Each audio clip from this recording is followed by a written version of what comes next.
Viewers from mine of knowledge, अस्सलाम वालेकुम। सुकरात की दरसगाह का सिर्फ एक उसूल था और वो था बर्दाश्त व तहम्मुल। ये लोग एक दूसरे के ख्यालात तहम्मुल के साथ सुनते थे। ये बड़े से बड़े इख्तलाफ पर भी एक दूसरे से उलझते नहीं थे। सुकरात की दरसगाह का उसूल था उसका जो शागिर्द एक ख़ास हद से ऊंची आवाज़ में बात करता था या फिर दूसरे को गाली देता था या धमकी देता था या जिस्मानी लड़ाई की कोशिश करता था, उस तालिब इल्म को फ़ौरन उसकी दरसगाह से निकाल दिया जाता था। सुकरात का कहना था बर्दाश्त सोसाइटी की रूह होती है। जिस माशरे में बर्दाश्त कम हो जाती है, मुकालमा कम हो जाता है, और जब मुकालमा कम हो जाता है तो माशरे में वहशत बढ़ जाती है। बकौल सुकरात इख्तलाफ, दलाइल और मंतिक पढ़े लोगों का काम है। ये फ़न जब तक पढ़े लिखे आलिम और फाजिल लोगों के पास रहता है उस वक्त तक माशरा तरक्की करता रहता है, लेकिन जब मुकालमा या अख्तलाफ जाहिल लोगों के हाथ आ जाता है तो फिर माशरा एनार्की का शिकार हो जाता है, अफरा तफरी का शिकार हो जाता है। सुकरात कहता था और आलिम उस वक्त तक आलिम नहीं हो सकता जब तक उसमें बर्दाश्त ना आ जाए, वो जब तक हाथ और बात में फ़र्क ना रखे।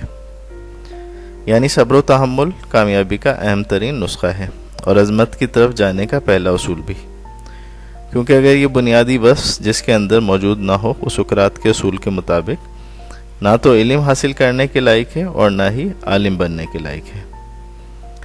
अब इस अहम उसूल की कसौटी पे जब हम अपने माशरे के उलमा, दानिशवरों, सियासतदानों, हत्ता के वालिदैन वगैरह को परखें तो हमें अपने बहैसियत मुसलमान दोबारा उरूज पाने के लिए इस अहम वस्फ़ यानी सब्र व तहम्मुल को अपनाने की शदीद ज़रूरत नज़र आती है। यानी सब्र व तहम्मुल को पहले और बुनियादी उसूल के तौर पे अपना कर ही मज़ीद आगे बढ़ा जा सकता है और कामयाबी और उरूज हासिल किया जा सकता है। ताहम माशरे में अदम बर्दाश्त और ज़रा से इख्तिलाफ़ राय को बढ़ा चढ़ा के बयान करना और फिर उस पर दुश्मनियाँ कायम कर लेना ना सिर्फ अवामुन्नास का शुआर बन चुका है बल्कि असातिज़ा कराम, उलमाए कराम भी इससे महफूज नहीं। ये अदम बर्दाश्त और झगड़े उलमाए कराम में बल्कि ज़्यादा नज़र आते हैं।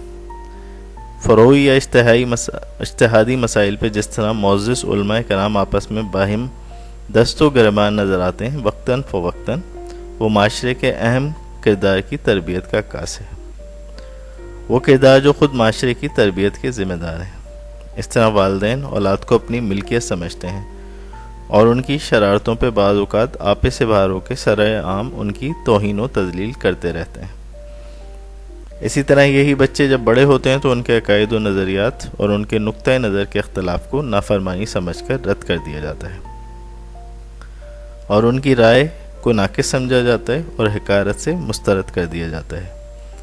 नतीजे के तौर पे घर और स्कूल में इसी तरबियत के साथ जब बच्चा बड़ा होता है और डॉक्टर, सियासतदान, अफसर या ताजिर बनता है तो वो उसी अदम तहम्मुल और अदम बर्दाश्त का जीता जागता नमूना होता है। एक दूसरे की राय का एहतराम जब वालिदैन ही नहीं करेंगे, ना ही बच्चों को उसकी तरबियत देंगे और बच्चों की राय से सरफ़ नज़र किया जाएगा और असातिज़ा ख़ुद तलबा को तरबियत के बजाय मामूली बातों पे अदम बर्दाश्त और झगड़ों को मामूल बना लेंगे तो माशरा किस सिम जाएगा। अगर हुज़ूर सल्लल्लाहु अलैहि वबारिक वसल्लम कुरैश के मज़ालिम के जवाब में आजकल के उलमा का रवैया अपनाते, वो उलमा जिसे अंबिया का वारिस करार दिया गया है, और ताइफ के शहर में जब लहू लुहान हो चुके थे तो बर्दाश्त के बजाय इस शहर को तबाह व बर्बाद करने के लिए तैयार मलकुल जबल को हुक्म फरमाते कि इसको गर्क कर दो, तो क्या इस्लाम कैसर व कसरा के ऐवानों तक पहुँच पाता? यह हुज़ूर सल्लल्लाहु अलैहि वबारिक वसल्लम का गैर मुतज़लज़ल सब्र व तहम्मुल ही था जिसने आपको तारीख़ के अज़ीम तरीन इंसानों में सर फ़हरिस्त करार दिलवाया और इस्लाम को दुनिया के अज़ीम तरीन मज़ाहिब में से एक मज़हब बनाया। सब्र व तहम्मुल माशरे की तश्कील करता है जबकि अदम बर्दाश्त माशरे की बुनियादें हिला देता है। हमारे ख़ानदानी निज़ाम की तबाही में अदम बर्दाश्त का बड़ा किरदार है। सास बहू नंदों के झगड़ों ने ख़ानदानी निज़ाम की जड़ें हिला दी हैं और ये झगड़े इसलिए बढ़ रहे हैं कि मर्द अब ख़वातीन के ज़ेर असर आ चुके हैं और ख़वातीन को उन झगड़ों से बाज रखने में नाकाम हो चुके हैं क्योंकि उनमें इतनी मर्दानगी बाकी ही नहीं रही है।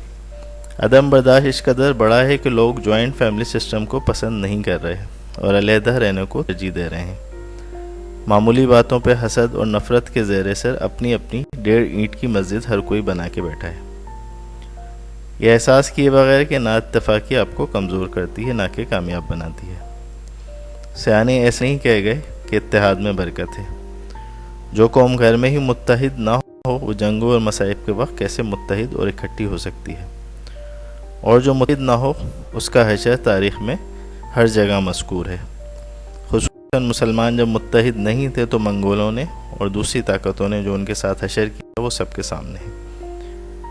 تو وہ قوم کیوں کر عروج پا سکتی ہے جو متحد نہ ہو۔ فَاعْتَبِرُوا یا اولي الابصار، عبرت پکڑو اے آنکھ والو۔